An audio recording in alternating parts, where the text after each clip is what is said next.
He wanted to know how you were doing. James told me during one of our planning sessions. He seemed genuinely concerned. Did he ask about coming to see me? James shook his head. No. I think he's respecting your wish for space. I nodded, pushing down the complicated emotions that thoughts of Robert always evoked. And the house? Have they found somewhere else yet? Not yet, according to Robert. He says they're looking, but the market is difficult. I suspected they were dragging their feet, hoping I would relent and let them stay permanently. But that wasn't going to happen. My plans for the cabin were progressing well, but I had also made a decision about the house. A decision that would surprise everyone, including James. It was nearly 2 months after our confrontation when I finally agreed to see Robert. We met at a neutral location, a quiet cafe near Sunny Pines that served decent coffee and had private booths where we could talk without being overheard. He arrived 5 minutes early, which surprised me. Punctuality had never been his strong suit. He looked tired, I noticed, with new lines around his eyes and a certain tension in his shoulders that hadn't been there before. "Mom," he said, as he slid into the booth across from me. "Thank you for agreeing to see me." I nodded, studying him. He was dressed more casually than usual in jeans and a sweater, rather than his typical business attire. Another small surprise. "You look well?" he offered after an awkward silence. "Thank you. I am well." I kept my tone neutral, neither warm nor cold. The waitress came to take our order, coffee for both of us, and a slice of apple pie for me. Another small act of independence. At Sunny Pines, desserts were strictly rationed due to concerns about residents' blood sugar. When we were alone again, Robert cleared his throat. "I owe you an apology," he said, his eyes on his coffee cup rather than my face. What we did, was wrong. I convinced myself it was for your own good. But that was just an excuse. I waited, saying nothing. If he was truly sorry, I wanted to hear it all. Not just the opening lines of a rehearsed speech. The truth is, he continued after a moment, we were in financial trouble. My business has been struggling for years. The pandemic hit us hard, and then inflation and rising costs. We were underwater on our mortgage. Diane's job at the real estate agency wasn't bringing in much with the housing market so volatile. He looked up finally, meeting my eyes. But that's no excuse for what we did to you. We should have been honest, asked for help if we needed it. Instead, we took advantage. The admission hung in the air between us. I took a sip of my coffee, considering my response. "Yes," I said finally. "You did." He flinched slightly at my directness, but nodded. "I know. And I'm sorry. Truly sorry." The waitress returned with my pie, providing a momentary reprieve from the intensity of the conversation. I took a small bite, savoring the sweetness and spice. Small pleasures had become more significant to me in recent months. "Why are you telling me this now?" I asked after she had gone. Robert shifted uncomfortably. "Because I've had time to think. About what I did. About the kind of son, the kind of person I've become. I didn't like what I saw." He paused. "And because Diane and I are separating. This was unexpected." "I'm sorry to hear that," I said, and meant it despite everything. I had never been close to Diane, but I knew divorce was painful at any age. "Don't be," he said with a hint of bitterness. "It's been coming for a long time. What we did to you was just a symptom of bigger problems between us. Different values, different priorities." He hesitated. "She wanted to fight the rental agreement, you know. Wanted to get lawyers involved, claim that you weren't competent regardless of Dr. Winter's assessment. I refused. I absorbed this information silently. It aligned with my impression of Diane, but it also revealed something about Robert. That perhaps there were lines he wouldn't cross after all. So, what happens now?" I asked. "Diane's moving in with her sister next week. I'll stay in the house until our 3 months are up, then find an apartment." He looked at me directly. "Unless you're planning to move back in?" It was the opening I had been waiting for. "No," I said. "I'm not moving back." He looked surprised. "But it's your house. After everything that happened, I thought, I've made other arrangements." I interrupted. "I'm moving to the lake cabin." His eyes widened. "The cabin? But that place is ancient and so isolated." "Mom, that's not safe for someone your age." I felt a flicker of irritation at his presumption. "I've already addressed the safety concerns. The cabin is being renovated as we speak. New heating system, updated bathroom with accessibility features, security system, the works, and I've arranged for regular help. But, Robert," I cut him off firmly, "this isn't a discussion. It's a decision I've already made. My decision." He fell silent, absorbing this. Then, to my surprise, he nodded slowly. "You're right. It's your choice. I just worry." "A bit late for that," I couldn't help saying, though I softened it with a small smile to remove some of the sting. He acknowledged the hit with a rueful nod. "Fair enough." I took another bite of pie, then set down my fork. "There's something else you should know. I've decided what to do with the house." "Oh," he looked wary. "I'm selling it." He blinked, clearly not having anticipated this. "Selling it? But it's been in the family for 50 years. I finished for him. "And now it's time for someone else to make memories there. The renovations you and Diane made will probably increase the selling price, so there's that. What will you do with the money?" he asked, then immediately shook his head. "Sorry, that's none of my business." "No, it isn't," I agreed, "but I'll tell you anyway. Part of it will go toward the cabin renovations. The rest will be invested to provide for my care as I age. And," I added, watching his face carefully, "a portion will be set aside in a trust for any grandchildren I might have someday." His expression softened at that. Robert and Diane had never had children. By choice, they had always said, though I had sometimes wondered if there were fertility issues they hadn't shared with me. "That's generous," he said quietly, "especially after everything." I shrugged slightly. "Family is complicated, Robert. What you did hurt me deeply, and trust once broken isn't easily repaired. But you're still my son." He nodded, his eyes suspiciously bright. "Thank you for that." We finished our coffee in a silence that was less tense than before, though still far from comfortable. As we prepared to leave, Robert hesitated, then reached into his pocket. "I almost forgot. I found this when I was packing up some of Diane's things." He held out a small blue velvet box, the box that had contained my sapphire pendant. My heart quickened as I took it. "The pendant?" He nodded, looking ashamed. "Diane took it. Said she was just borrowing it for a special event, but I think she was planning to sell it. I found it hidden in her jewelry box." I opened the box with trembling fingers. There it was, the sapphire and diamond pendant Frank had given me when Robert was born. The blue stone caught the light, as vibrant as the day Frank had first placed it around my neck. "Thank you," I said, my voice thick with emotion. "This means more to me than you know." "I'm sorry it was taken in the first place," he replied. "I should have been more vigilant about your things." I closed the box and tucked it safely into my purse. "Yes, you should have. But returning it is a start." As we stood to leave, Robert asked hesitantly, Would it be all right if I visited you at the cabin sometime? Once you're settled?" I considered the question carefully. Part of me wanted to refuse, to keep my new sanctuary free from the complications of the past. But another part, the part that remembered the little boy who had once been the center of my world, couldn't quite close that door. "We'll see," I said finally. "Let me get settled first. Then we can talk about visits." It wasn't forgiveness. Not yet. But it was a possibility left open.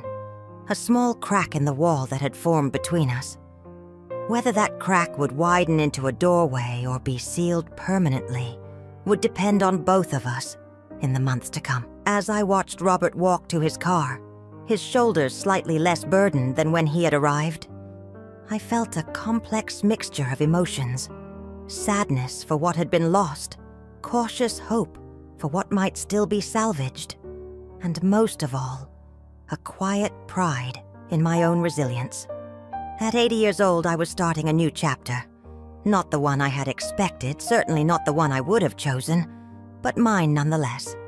And in that moment, that was enough. Winter settled over the lake country with a quiet beauty that took my breath away. From the windows of my newly renovated cabin, I watched as the first heavy snow transformed the landscape into a wonderland of white. The pines bowed under their frozen burden.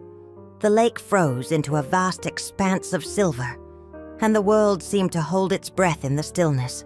I had been living at the cabin for just over a month, having moved in shortly before Thanksgiving. The renovations had been completed on schedule, a minor miracle in construction terms, James had assured me, and the result exceeded my expectations. The cabin retained its rustic charm but now featured modern conveniences that made it comfortable and safe for year-round living. The heating system had been completely updated, with a high-efficiency furnace supplemented by the original fireplace, which had been thoroughly cleaned and inspected. The bathroom had been redesigned with accessibility in mind.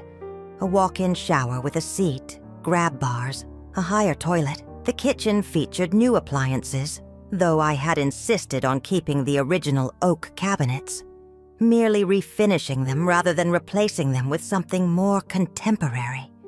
Throughout the cabin, small but significant changes had been made with my safety and comfort in mind. Thresholds had been flattened to prevent tripping. Lighting had been improved. A security system had been installed. Outside, the sagging steps had been rebuilt, and a gently sloping ramp had been added as an alternative to the stairs. A concession to the reality of aging that I had initially resisted, but now appreciated on days when my arthritis flared. The sale of my house in the city had gone through with surprising speed. The real estate market had improved just as I was listing it, and the modern renovations Robert and Diane had made, which had so pained me at the time, proved to be attractive to buyers. The house sold for considerably more than I had anticipated, providing ample funds for my cabin renovations and a substantial cushion for my future needs. Robert had moved out as agreed when the 3-month rental period ended. He had found a small apartment closer to his struggling business, which he was trying to rebuild after years of financial difficulties.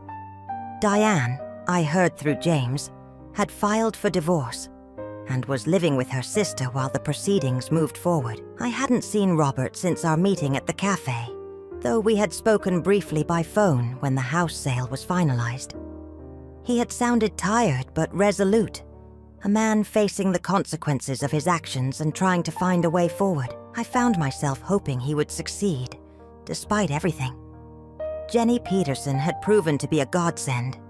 She visited 3 times a week as agreed, helping with groceries, checking my vital signs, and providing welcome human contact. She was brisk and efficient, but also kind, with a dry sense of humor that often made me laugh. Her uncle, Mr. Peterson, kept the driveway plowed and handled any maintenance issues that arose. James called regularly and had visited twice, expressing approval of my new living arrangements, while still voicing concern about my isolation. I assured him that I was far from lonely.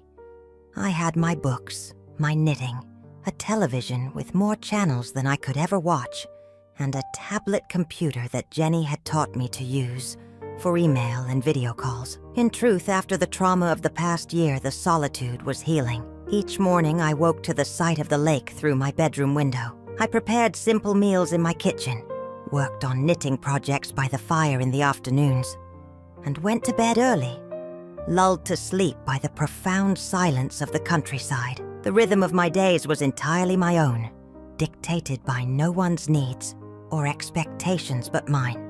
It was during this peaceful period, about 6 weeks after I had moved to the cabin, that I received an unexpected package. Jenny brought it when she came for her regular Wednesday visit, a medium-sized box addressed in a handwriting I recognized immediately as Robert's. "Special delivery," she announced, setting it on my kitchen table.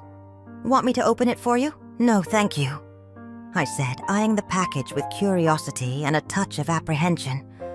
I can manage. After Jenny had completed her usual checks and departed, promising to return on Friday, I made myself a cup of tea and sat down at the table to examine the box. There was no note on the outside, just my name and address written in Robert's neat, architectural hand. Using scissors to cut through the packing tape, I opened the box carefully. Inside, nestled in bubble wrap, was a smaller wooden box that I recognized immediately. Frank's old cigar box, which he had used to store small mementos. On top of it lay an envelope with "Mom" written on the front. I opened the letter first. Dear Mom, I found this while clearing out the last of my things from the house. It was in the attic, tucked away in a corner. I don't think Diane ever knew about it. I'm ashamed to say I had forgotten about it myself until I came across it last week. Inside are things Dad saved over the years, things I think he would want you to have. There are also some items I added that I thought might mean something to you. I know a box of old memories doesn't make up for what happened. Nothing can.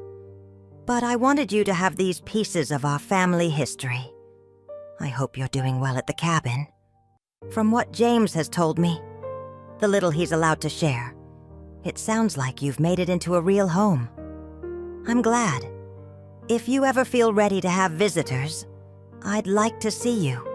No pressure, no timeline. Just know the offer stands. With love and regret, Robert. I set the letter aside, my fingers trembling slightly, as I lifted the wooden box from its packaging. The familiar scent of cedar wafted up as I opened the lid, mingled with the ghost of Frank's cigars, a scent I hadn't encountered in 2 decades. Inside, carefully arranged, were treasures I had thought lost forever. Frank's pocket watch, which had belonged to his father before him, a small envelope containing a lock of Robert's baby hair, tied with a faded blue ribbon, the ticket stubs from the first movie Frank and I had seen together, my father's service medal from World War II. Beneath these were items I didn't recognize, newer additions that must have been Robert's contributions. A Father's Day card he had made for Frank in elementary school, preserved all these years. A photo of the 3 of us at Robert's college graduation, our faces alight with pride and joy. A pressed flower from my garden. A rose, I thought, though it was difficult to tell after so much time. At the very bottom of the box was a small velvet pouch. I opened it and tipped the contents into my palm. My wedding ring, which I had given to Robert for safekeeping years ago, when arthritis had made it impossible to wear. I had assumed it was lost in the chaos of my move to Sunny Pines. Another casualty of Robert and Diane's purge of my possessions. But here it was, the modest gold band Frank had placed on my finger 53 years ago. Still intact, still meaningful. Tears welled in my eyes as I carefully returned each item to the box. These weren't just objects. They were anchors to my past, physical reminders of a life lived with love despite its hardships and disappointments. That Robert had found them, recognized their importance, and returned them to me felt significant. A small act of restitution, perhaps even a tentative step toward redemption. I closed the box and sat with my hands resting on its lid, thinking. The anger that had sustained me through the past months had begun to ebb, leaving room for more nuanced emotions. Not forgiveness, exactly. What Robert and Diane had done was too serious for easy absolution. But perhaps the beginning of understanding. People were complex, capable of both terrible selfishness and surprising grace. My son was no exception. The boy who had brought me dandelions and the man who had forced me into a nursing home were the same person, containing multitudes of contradictions and possibilities. After some consideration, I reached for my phone. Another new addition to my life. A simple smartphone that Jenny had insisted I needed for emergencies. I found Robert's number and typed a brief message. Thank you for the box. It means more than you know. The cabin is lovely in winter. Perhaps you could visit sometime after the new year. Mom. I hesitated only briefly before pressing send. It wasn't forgiveness, not completely, but it was an opening, a possibility. The rest would depend on what he did with it. The response came less than 5 minutes later. I would like that very much. Just tell me when. Thank you, Mom. I set the phone down and turned to look out the window. The short winter day was drawing to a close, the lake turning a deep blue in the fading light. Soon the stars would appear, brighter here than they had ever been in the city. A vast canopy of light above my small warm sanctuary. At 80 years old, I had lost much but gained something precious. The knowledge of my own strength, the certainty that I could face betrayal and still find my way forward. The house I had loved for 50 years was gone. But this cabin by the lake had become something I hadn't expected. Not just a refuge, but a home. My home. On my terms. As I prepared for bed that night, I placed Frank's cigar box on my nightstand where I could see it first thing in the morning. Then I took out my wedding ring and, on impulse, threaded it onto a silver chain I sometimes wore. It wouldn't fit on my swollen finger anymore, but I could carry it close to my heart. A reminder of the love that had shaped my life and the resilience that had saved it. Tomorrow would bring what it would bring. For tonight, in my cabin by the frozen lake, I was at peace. Spring came late to the lake country, but when it finally arrived, it did so with breathtaking swiftness. One week, I still gripped the lake in its frozen embrace. The next, the surface had shattered into 1,000 glittering shards that melted away almost overnight. The forest floor, so long buried under snow, suddenly erupted with life. Tiny wildflowers pushing through the damp earth, ferns unfurling their delicate fronds, birds returning to build nests in the awakening trees. I watched this transformation from my porch, wrapped in a sweater against the lingering chill of early April. The winter had passed more easily than I had anticipated. The cabin had proven warm and secure, even during the worst storms, and the isolation I had feared had instead become a kind of freedom. My days had taken on a pleasant rhythm, reading by the fire, working on knitting projects for the local children's hospital, occasional video calls with Margaret in Arizona, and regular visits from Jenny, who had become more friend than caretaker over the passing months. Robert had visited twice since the new year, each visit a careful dance of tentative reconnection. The first had been awkward, both of us hyper-aware of the weight of the past hanging between us. We had talked about safe topics, the cabin renovations, the unusually heavy snowfall, his new apartment. He had brought a housewarming gift, a bird feeder that now hung from a pine near my porch, attracting chickadees and nuthatches that entertained me with their acrobatics. The second visit, in late February, had been easier. We had played cards by the fire as a blizzard raged outside, reminiscing about family vacations at the cabin when he was young. He had stayed overnight in the small guest room, and in the morning, we had watched the sunrise over the snow-covered lake, sharing coffee and a comfortable silence. We hadn't discussed the events that had led to my move to the cabin, the betrayal, the nursing home, the confrontation. That conversation would come eventually, I knew. But neither of us was ready yet. For now, it was enough to establish that a relationship still existed between us, altered but not destroyed by what had happened. The divorce between Robert and Diane had been finalized in March. Robert hadn't shared many details, but from what he did say, it had been relatively straightforward. No children to consider, few assets to divide after their financial troubles. Diane had moved to Florida to work in her sister's real estate business, making a clean break from her life in the North. As for me, I had settled into my new life with a contentment that sometimes surprised me. I had never imagined, at 80, starting over in a place that demanded a certain self-sufficiency.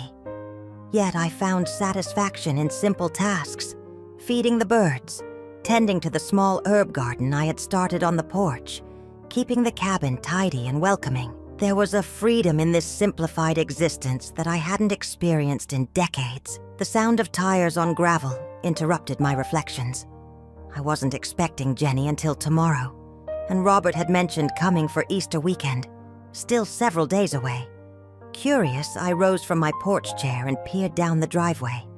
A car I didn't recognize was approaching, a modest sedan, neither new nor old. It parked beside my small Subaru, another addition to my new life, purchased with James's help for short trips to the nearby town, when weather permitted. The driver's door opened, and a woman emerged.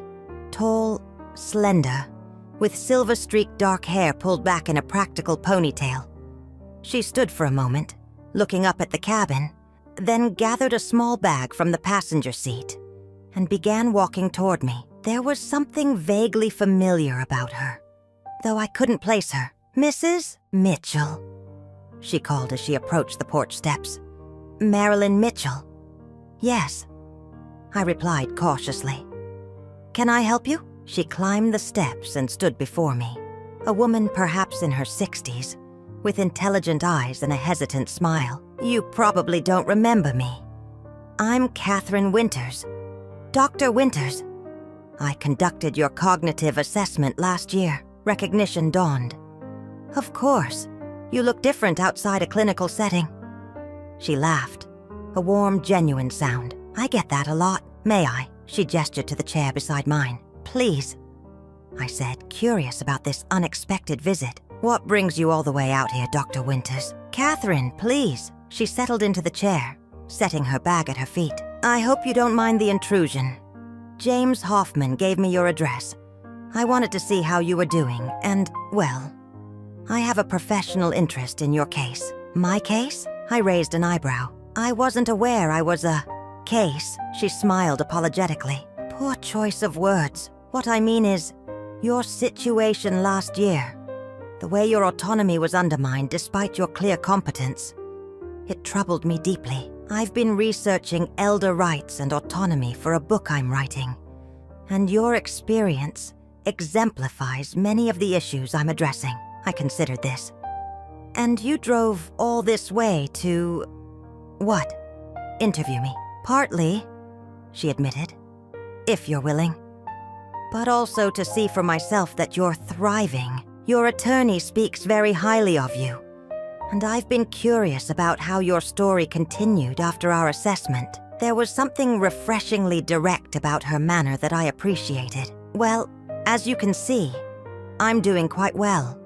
The cabin suits me. It's beautiful," she agreed, looking out at the lake. "Peaceful. Would you like some tea?" I offered, finding that I wasn't averse to company, even unexpected company. I was about to make some for myself. "That would be lovely. Thank you." I led her inside, aware of her appraising glance taking in the cabin's interior. The comfortable furniture arranged to maximize the view of the lake, the bookshelves filled with my favorite volumes, the kitchen with its blend of old and new elements. "You've created a wonderful home here," she commented as I filled the kettle. "It feels intentional." "That's an interesting word choice," I said, setting out cups and a plate of cookies I had baked the day before. "But accurate. Everything here is a deliberate choice, not a compromise or an imposition."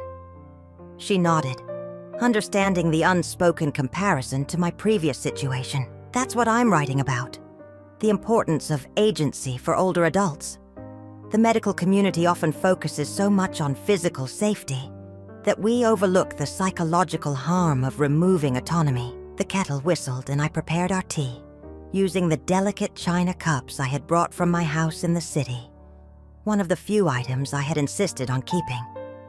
We settled at the kitchen table, the afternoon sun streaming through the windows. "So," I said, stirring honey into my tea, "you want to interview me for your book?" "If you're willing," she replied. "Your experience illustrates a growing problem. Well-meaning family members making decisions for elderly parents without proper consideration for their wishes or capabilities. What happened to you happens to thousands of seniors every year, often with less positive outcomes." I considered this. My story was personal, painful in many ways, but if sharing it could help others avoid similar situations, perhaps there was value in doing so. What would this involve? I asked. A series of conversations at your convenience. I'd record them with your permission, then use portions in my book.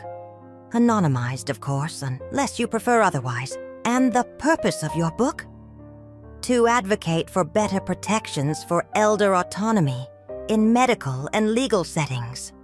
To provide guidance for families navigating these complex situations. And, she added with a small smile, to remind the medical community that age alone is not a diagnosis. I liked that last part particularly. All right.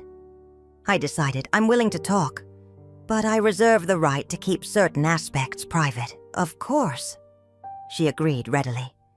This is entirely on your terms. We spent the next hour in conversation, beginning with the general outlines of my experience.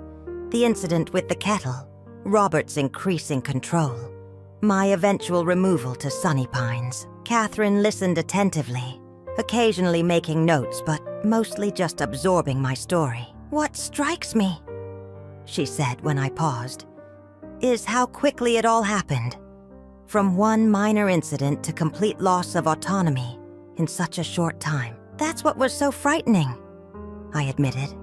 The speed of it. One day I was an independent woman in my own home. The next I was being treated as incompetent, with no say in my own life.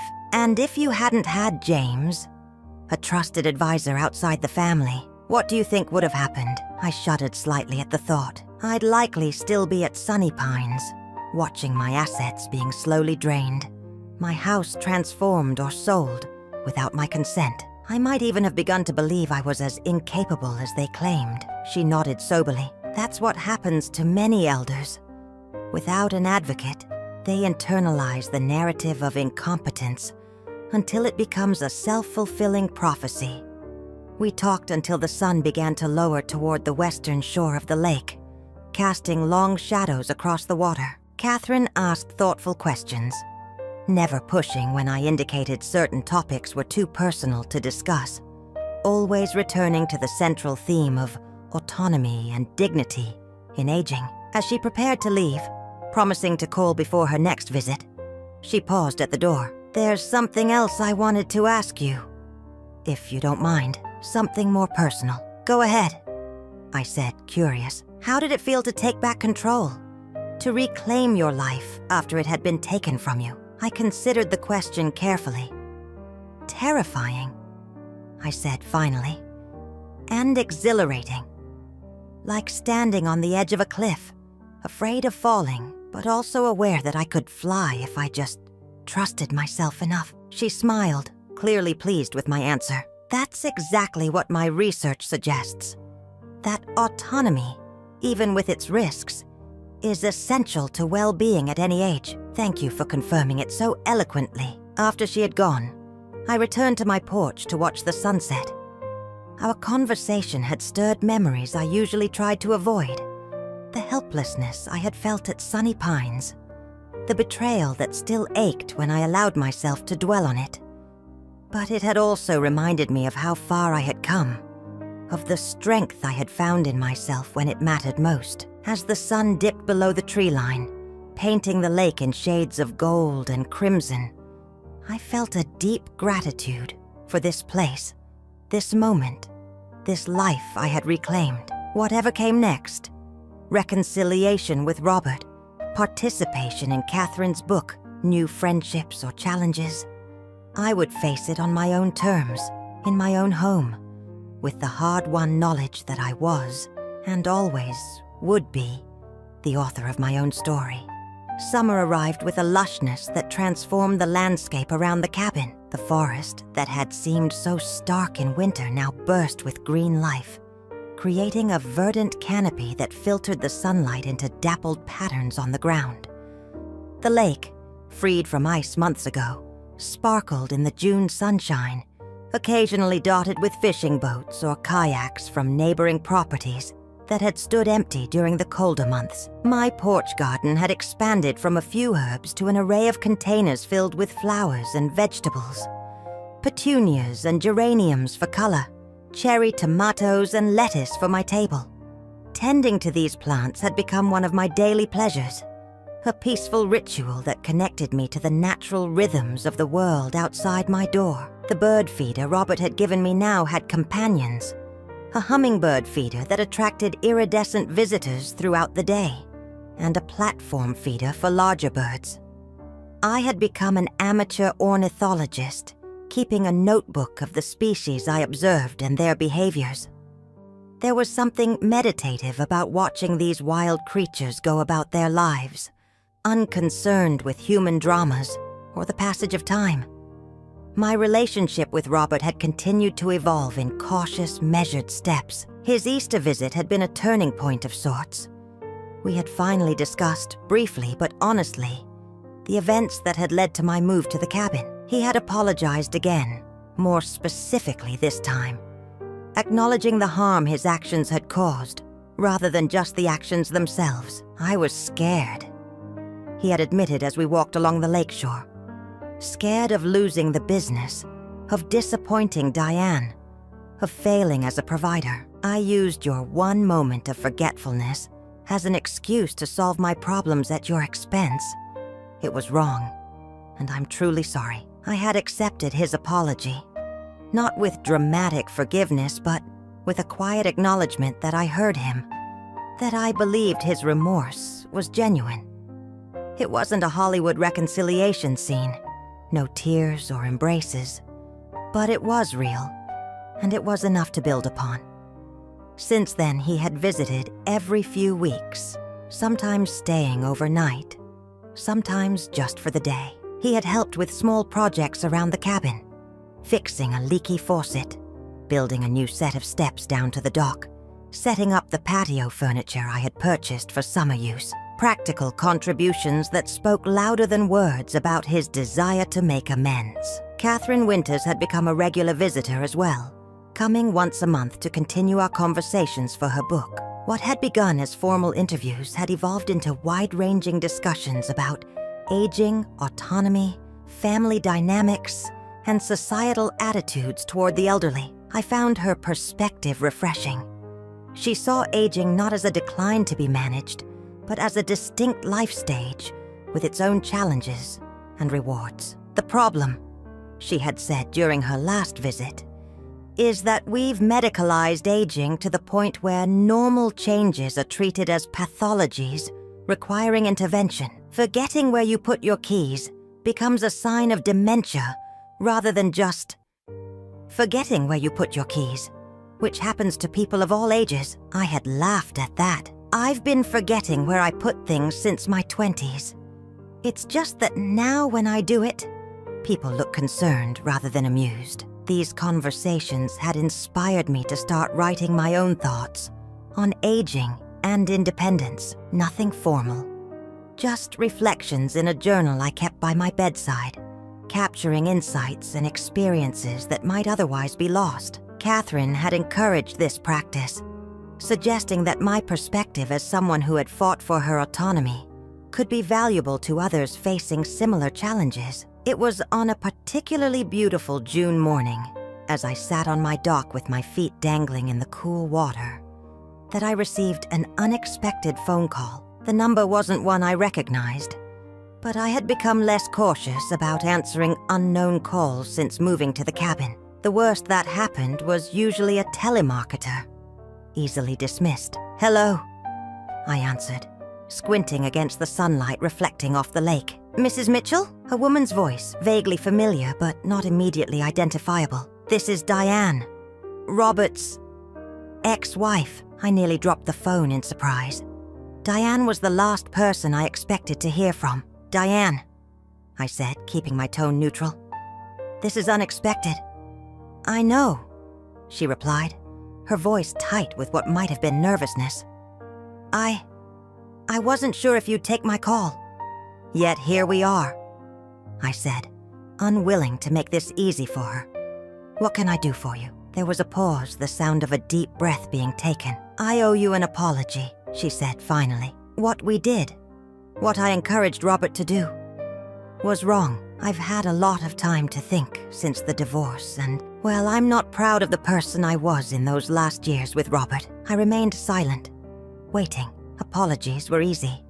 Understanding the harm caused was harder. The truth is, she continued when I didn't respond, I was desperate. The business was failing. We were drowning in debt. And I saw your house as a solution to our problems. I convinced myself that you needed care, that we were doing what was best for everyone, but that was just justification. Yes, I agreed simply. It was. Another pause. I don't expect forgiveness, she said. I just wanted you to know that I recognize what I did. And I'm sorry for the pain I caused you. I considered my response carefully. Unlike with Robert, I had no deep well of love for Diane, no decades of shared history to cushion the blow of betrayal. But I was tired of carrying anger, of allowing past hurts to occupy space in my present life. Thank you for calling, I said finally. Acknowledgement is something. Robert told me about your cabin, she offered, perhaps seeking safer conversational ground. It sounds lovely. It is, I confirmed, looking out over the sparkling water. It suits me. I'm glad, she said, and to my surprise, she sounded sincere. You deserve peace after everything. We spoke for a few minutes more, stilted, careful conversation about her new life in Florida, the real estate market there, the weather. Nothing personal, nothing that touched on the raw places still healing between us. As we prepared to end the call, she hesitated. There's one more thing, she said. When we were packing up the house, I found something of yours that got missed somehow. A photo album, the small blue one with your wedding pictures. I still have it. I'd like to send it to you if you want it. The blue album. I had searched for it among the boxes in storage, assuming it had been discarded or donated like so many of my possessions. It contained the only photographs of my wedding day. Frank in his rented tuxedo, me in my simple white dress, our young faces alight with hope and promise. Yes, I said, my voice suddenly thick. I would like that very much. I'll send it this week, she promised. And Marylene, thank you for taking my call. You didn't have to. After we hung up, I sat for a long time on the dock, watching a pair of loons glide across the water, their occasional calls echoing across the lake. Diane's apology had been unexpected, imperfect perhaps, but seemingly genuine. Another small piece of closure in a year that had been full of endings and beginnings. That evening, as I prepared a simple dinner of lake trout caught by Mr. Peterson and shared with me, I found myself reflecting on forgiveness, what it meant, what it required, what it offered. I had not explicitly forgiven either Robert or Diane for what they had done, yet I had moved forward, creating a new life that was, in many ways, more satisfying than the one that had been disrupted. Perhaps that was its own form of forgiveness. Not the dramatic absolution of movies and novels, but the quiet decision to not let past injuries determine future possibilities, to acknowledge harm without being defined by it, to create something new from the broken pieces of what had been. As I ate my dinner on the porch, watching the sun begin its descent toward the western shore, I felt a deep contentment that had nothing to do with forgetting or denying what had happened. I had been wronged, yes, but I had also prevailed. At 80 years old, I had faced betrayal, fought back, and forged a new path forward. The house in the city was gone, but I was still here, still standing, still the owner of my life and my story. And in that moment, as the first stars appeared in the darkening sky above the lake, that felt like victory enough. Autumn returned to the lake country, painting the forest in fiery hues of red and gold. A year had passed since I had moved to the cabin. A year of healing, of rebuilding, of discovering new aspects of myself at an age when many believed such discoveries were no longer possible. The blue wedding album had arrived from Diane as promised, carefully packed and accompanied by a brief note expressing again her regret for her actions. I had placed it on my bookshelf alongside the other mementos I had salvaged from my previous life. Frank's cigar box, the sapphire pendant, the few family photos that had survived the purge of my possessions. These objects were important to me, tangible connections to my past, but they no longer defined my present. My life at the cabin had taken on its own character, its own rhythms and pleasures. I had made it through all 4 seasons now. The pristine beauty of winter, the vibrant rebirth of spring, the lush abundance of summer, and now the melancholy splendor of autumn. Each had brought its own challenges and joys, its own lessons in resilience and adaptation. Catherine's book had been completed over the summer and was now with her publisher. My story, anonymized as agreed but recognizable to anyone who knew me, formed a significant chapter, an example of both the vulnerabilities older adults faced and the possibility of reclaiming autonomy even after it had been taken away. Catherine had sent me the manuscript to review before submission, and I had found myself moved by seeing my experience placed in the larger context of elder rights and dignity. "Your story gives people hope," she had told me during her last visit. "It shows that it's never too late to stand up for yourself, to create the life you want on your own terms." I hoped she was right. If my experience could help even one person avoid what I had gone through, or find their way back from it, then some meaning would have been extracted from the pain. Robert had continued his regular visits throughout the year, our relationship gradually finding a new equilibrium. Not the unquestioning closeness we had once shared, but something more measured, more honest in many ways. He had rebuilt his business on a smaller scale, focusing on renovation projects rather than new construction, and seemed more at peace with himself than I had seen him in years. During his most recent visit, he had brought up something unexpected: the possibility of building a small guest cabin on my property. "Nothing fancy," he had explained as we walked along the shore, the October sun warm on our faces despite the chill in the air. "Just a simple structure where I could stay when I visit, to give us both a bit more space and privacy." I had been surprised by the suggestion. "You're welcome to stay in the guest room, Robert. You know that." "I know," he had said, "and I appreciate it. But I thought, well, as I get older, I might want to spend more time up here, not living with you." He had added quickly, "But nearby, close enough to help if you need anything, but with my own space." The idea had merit. I valued my independence fiercely, but I was realistic about the challenges that would come with advancing age. Having Robert nearby but not underfoot could be a workable compromise, a way to maintain my autonomy while acknowledging that I might eventually need more support than Jenny's 3 weekly visits could provide. "Let me think about it," I had told him, neither accepting nor rejecting the proposal outright.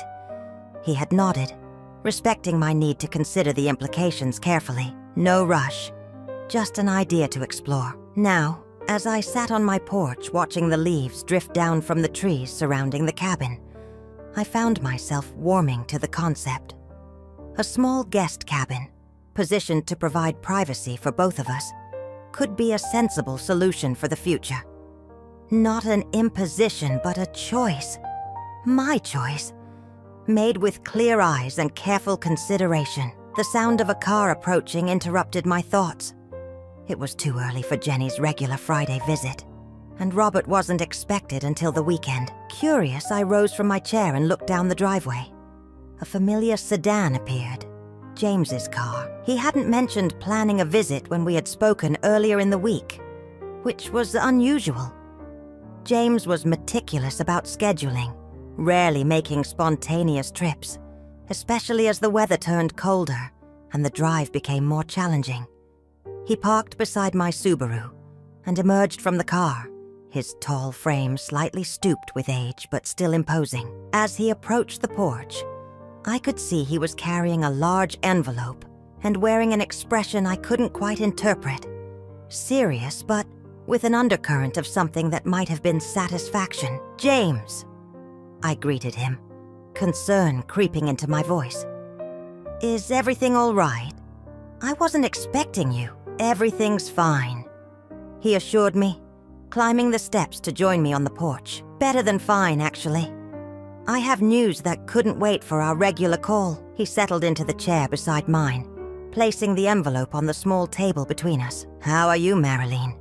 The cabin looks wonderful with the fall colors." "I'm well," I replied, my curiosity piqued by his evident excitement. "But clearly you didn't drive all this way to discuss the foliage.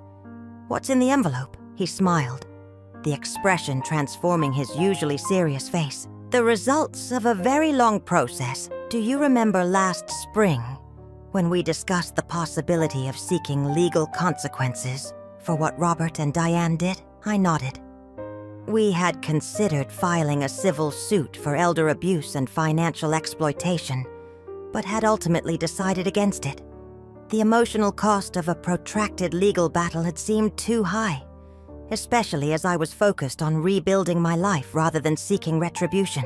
"Well," James continued, "I took the liberty of filing a complaint with the State Elder Protection Division anyway. Not against Robert specifically, but against the doctor who provided the questionable competency assessment that was used to move you to Sunny Pines." "You did what?" I was genuinely surprised. James rarely took actions without my explicit approval. "I know. I should have consulted you," he acknowledged, "but the statute of limitations was about to expire, and I wanted to keep our options open. The complaint wasn't about seeking damages for you specifically. It was about highlighting a pattern of questionable assessments this particular doctor had performed." "And?" I prompted, both concerned and intrigued. James tapped the envelope. "And the medical board has completed their investigation. Dr. Harris, the doctor who spent 15 minutes with you and declared you incompetent to live independently, has been found guilty of professional misconduct in multiple cases, including yours. His license has been suspended pending completion of additional training and supervision." I absorbed this information slowly. "So, he can't do to others what he did to me." "Exactly," James confirmed. "At least not for now, and not without much greater scrutiny. The board is also implementing new guidelines for competency assessments, requiring more thorough evaluations and second opinions in cases where significant rights or assets are at stake." "Catherine will be pleased," I murmured, thinking of her book and its advocacy for stronger protections for elder autonomy. This is exactly the kind of systemic change she's been pushing for. "Indeed," James agreed. "In fact, her preliminary research was instrumental in building the case. She provided evidence of similar cases involving Dr. Harris, all elderly individuals with significant assets who were declared incompetent after brief examinations, often at the request of family members who subsequently gained control of those assets." I shook my head, saddened but not surprised by this pattern. "So I was just one of many." "Yes, but now you're also one of the reasons it won't happen so easily to others." James opened the envelope and removed several documents. "These are copies of the board's findings and the new guidelines they're implementing. I thought you might want them for your records, and perhaps for Catherine's book if you choose to share them." I accepted the papers, feeling a complex mixture of emotions. Vindication, certainly, but also a renewed grief for what had been taken from me, and for others who had suffered similar fates without the resources or support to fight back. "Thank you, James," I said sincerely, "for doing this, even without my knowledge. It matters." He nodded, understanding the weight of my words. "It does. System change is slow and imperfect, but it's necessary. Individual justice is important, but preventing future harm is equally so." We sat in companionable silence for a while, watching the sun begin its descent toward the western shore. The lake reflected the fiery colors of the autumn trees, creating a double display of nature's artistry. "I've been thinking about Robert's proposal," I said finally. "The guest cabin," James raised an eyebrow. "Oh, and what have you decided?" "I'm leaning toward yes, with conditions. Clear boundaries about my continued autonomy. Legal protections to ensure the main cabin remains mine alone. Perhaps a formal caregiving agreement for the future, when I might need more help." He nodded approvingly. "All wise precautions. I can draw up the necessary documents whenever you're ready." "Not yet," I said. "I want to sit with the idea a bit longer. Make sure it feels right." "Of course." He checked his watch. "I should head back before it gets dark. The drive is beautiful, but challenging after sunset." As he prepared to leave, I walked with him to his car. The air was crisp with the promise of the coming winter, but the late afternoon sun still provided warmth. "James," I said as he opened his car door, "do you think I made the right choice? Moving here instead of fighting to reclaim my house in the city?" He considered the question seriously, as he did all questions. "I think you made the choice that was right for you at that moment. And looking at you now, at the life you've created here, I'd say it was the right choice in the long run as well." I nodded, satisfied with his answer. "That's what I think too. Sometimes the path forward isn't the one you expected to take, but it leads you where you need to go nonetheless." "Precisely," James agreed. "And for what it's worth, I've rarely seen you as content as you appear to be here." After James departed, I returned to my porch to watch the sunset, a daily ritual that never lost its beauty. The documents he had left sat on the table beside me, tangible evidence that my experience had contributed to a small but significant change in how the medical system approached elder competency. It wasn't the justice I had once craved in my darkest moments at Sunny Pines, but it was something more lasting, a ripple effect that might protect others from similar experiences. As darkness fell and the first stars appeared above the lake, I found myself reflecting on the journey of the past year, from the helplessness of Sunny Pines to the peace of my cabin by the lake, from betrayal to a cautious rebuilding of trust, from loss to creation of something new and unexpectedly satisfying. At 81 years old, I had been forced to start over, something society rarely expects or encourages in the elderly. Yet in that unwanted fresh start, I had discovered reserves of strength and resilience I might never have known otherwise. I had created a life that honored both my past and my present, that acknowledged my limitations without being defined by them. The house in the city was gone, transformed by new owners into a home I would no longer recognize. But I had found something more valuable than familiar walls and floors. I had reclaimed my voice, my agency, my right to determine the shape of my remaining years. As I gathered the documents and prepared to go inside for the evening, I paused for one last look at the star-reflected lake. Tomorrow would bring what it would bring. Perhaps a decision about Robert's proposed cabin. Perhaps new challenges or opportunities I couldn't yet imagine.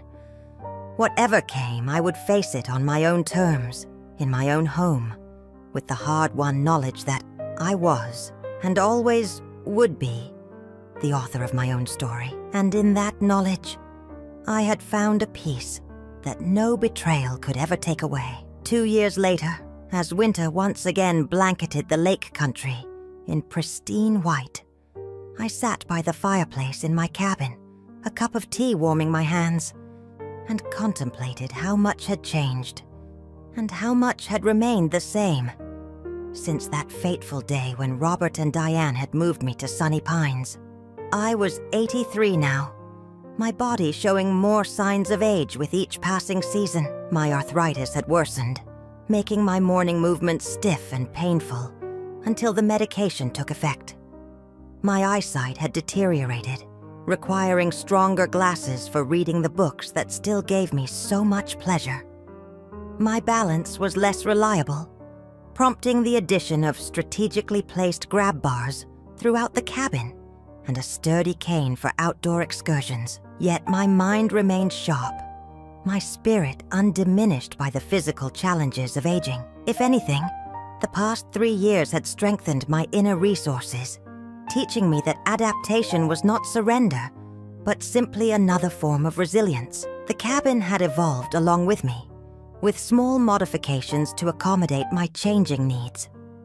The bathroom had been further updated with a walk-in tub that eased my arthritic joints. The kitchen cabinets had been adjusted to lower heights for easier access. A stair lift had been installed for the occasional days when my knees refused to cooperate, so with the climb to my bedroom. These changes had been implemented gradually, thoughtfully, always with my full participation in the decisions.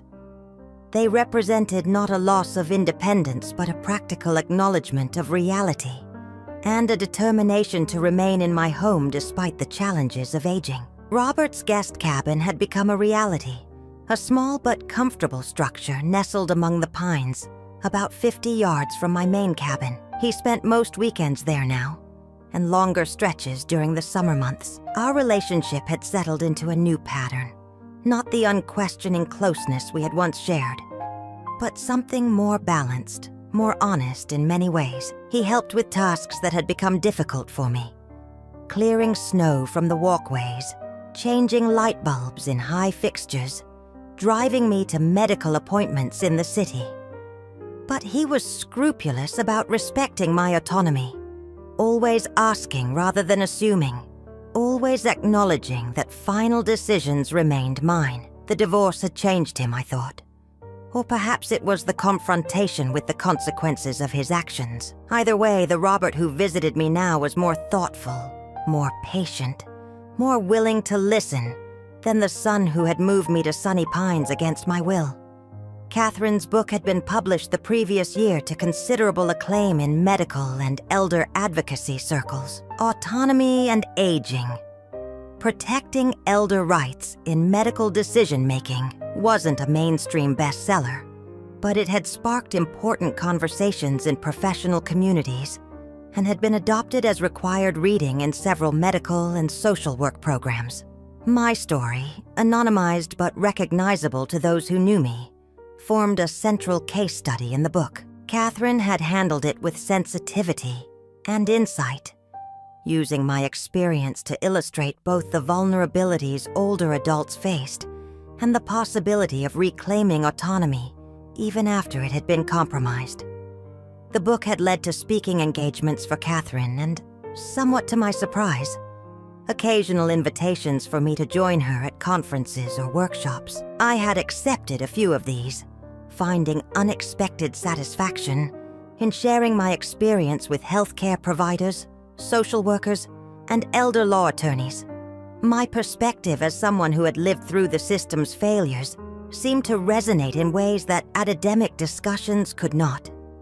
Diane had remained in Florida, our contact limited to occasional emails and the Christmas card she had sent both years since our phone conversation. She had remarried recently, according to Robert, a retired widower with grown children and grandchildren. I hoped she had found happiness, or at least contentment, in her new life. The medical board's action against Dr. Harris had indeed led to broader reforms in competency assessment protocols, just as James had anticipated. Catherine kept me informed of these developments, seeing them as small but significant victories in the larger battle for elder rights and dignity. James himself had finally begun to acknowledge his own aging, reducing his client load and talking tentatively about retirement. He still managed my legal affairs and visited regularly, but I had noticed a new fragility in his movements, a tiredness that hadn't been there before. We were both in our 80s now, facing the inevitable limitations of advancing age while striving to maintain the essence of who we were. Jenny Peterson continued her regular visits, though her role had evolved from caregiver to friend. Her uncle had passed away the previous winter, but she had maintained our connection, often bringing her 2 young grandchildren to visit.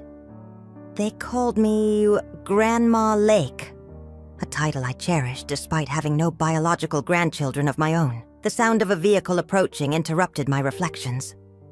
Glancing at the clock, I realized it was already noon.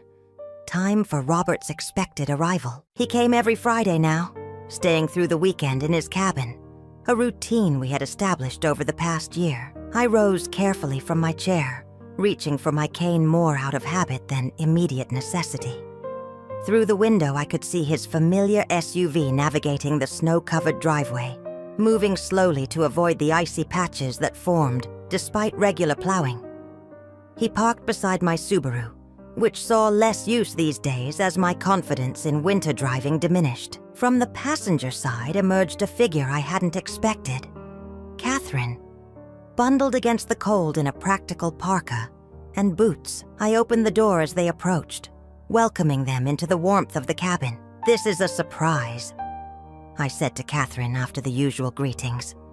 "Robert didn't mention you'd be joining him." "Last-minute arrangement," she explained, unwinding her scarf. "I was heading up to the Elder Rights Conference in Duluth and thought I'd stop by on the way. Robert kindly offered to coordinate so I wouldn't have to make a separate trip." "I'm glad he did," I said sincerely. "It's always good to see you." Robert busied himself bringing in bags from the car, groceries he had picked up in town, a small suitcase for his stay at the guest cabin, a package that looked like books or documents. "I'll get these put away and then head over to the cabin to turn on the heat," he said.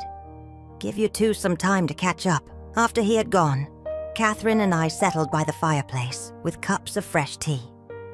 She looked well, her silver-streaked hair now fully gray, but still pulled back in her characteristic practical ponytail, her intelligent eyes bright behind stylish glasses. "How are you, Marylene?" she asked, her gaze assessing in the way of medical professionals who never quite turn off their clinical observation. "You're looking well." "I'm managing," I replied honestly. "Some days are better than others, but isn't that true for everyone?" She smiled at that. "Indeed it is. Age just makes the contrast more pronounced." "How's the conference circuit?" I asked. "Still spreading the gospel of elder autonomy?" "More than ever," she confirmed. "Your story continues to resonate, you know. People remember it long after they've forgotten the statistics and policy recommendations." "I'm glad something positive came from it all," I said, "though I still wish it hadn't been necessary." She nodded, understanding the complexity of my feelings on the matter. "That's why I stopped by, actually.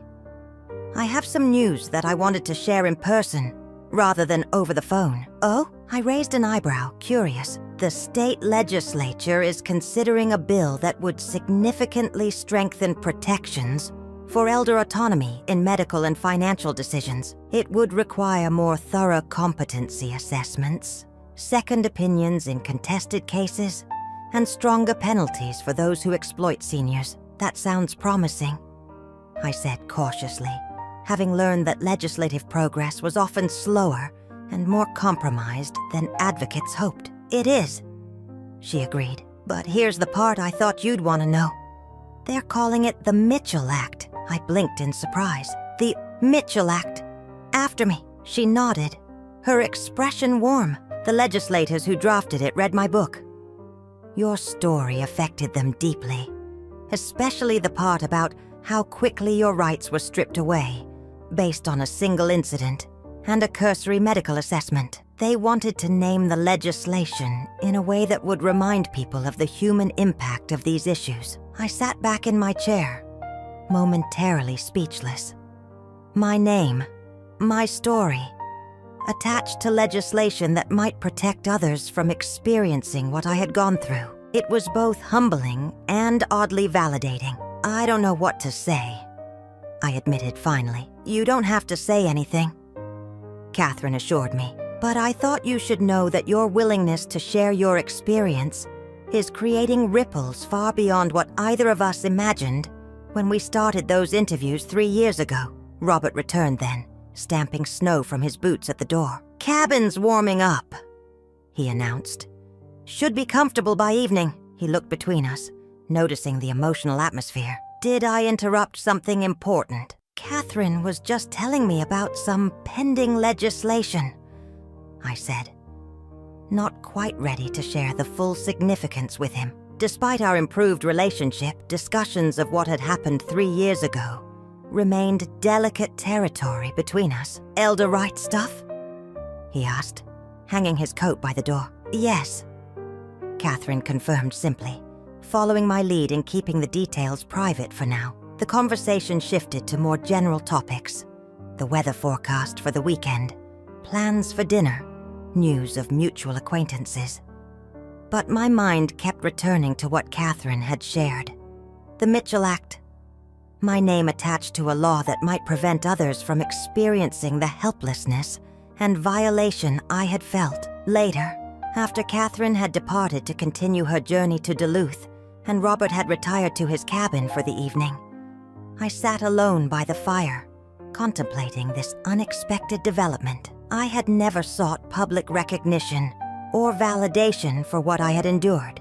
My focus had been on rebuilding my own life, on creating a new chapter that honored my autonomy and dignity. Yet there was something profoundly moving about the idea that my experience might contribute to systemic change, that the pain I had endured might be transformed into protection for others. It didn't erase what had happened, but it gave it meaning beyond my personal journey of recovery. As I prepared for bed that night, moving carefully through my evening routine, with the deliberate pace that age now required, I found myself thinking of all the invisible connections that linked my story to others, to the legislators who had drafted the bill, to the seniors who might benefit from its protections, to future generations who might age with greater dignity because of changes set in motion now. At 83, I had lived long enough to understand that our lives were rarely just our own.